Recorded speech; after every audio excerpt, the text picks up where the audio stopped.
You know, there's a quiet ache many of us carry. That longing for connection, for a partner to share life's journey with. I felt it deeply.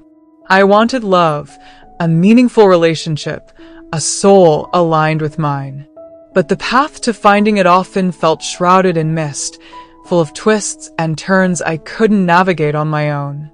I remember those nights staring at the ceiling wondering, how do I even begin to find the one when my own heart feels so restless? My name is Grace, and I grew up in a town buzzing with life. Picture it, the vibrant hues of market stalls under a generous sun, the distant rhythm of drums from a community gathering, the sweet scent of mangoes mingling with the aroma of freshly baked bread. My home was filled with laughter and faith, yet when it came to matters of the heart, I often felt lost. I had a strong desire, a genuine prayer, to start a relationship rooted in faith. I didn't want to rush. I didn't want to make choices based on fleeting emotions or what felt right in the moment. That's when Proverbs 3 verses 5 to 6 became my anchor.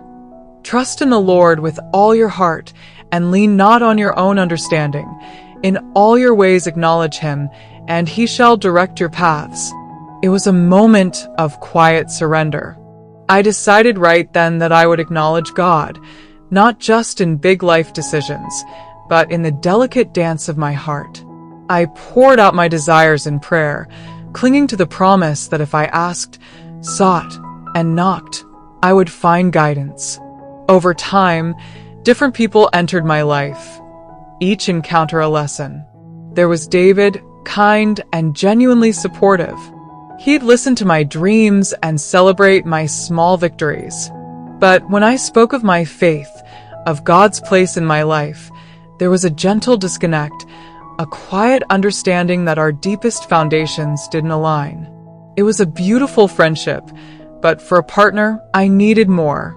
Then came Michael. He spoke the language of faith beautifully. He knew the verses and sang in the choir, but as I got closer, I realized his life didn't mirror his words. There was no fruit, no patience, no kindness when the lights were off. It taught me that someone can know the word without letting the word change them. Later, I met Samuel. He genuinely loved God, but our visions for the future were like two ships sailing in opposite directions. He wanted a life of travel and constant change. I felt called to build deep roots in our community. We were both good, but we weren't good for each other. It was a difficult release, a prayer of full surrender where I had to say, Lord, not my will, but yours.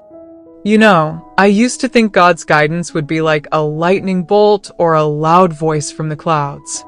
But I've realized it's often much quieter.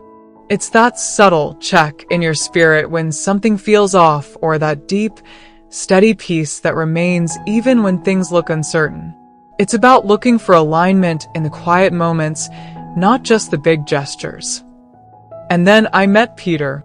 He was everything I had whispered to God in those late-night prayers.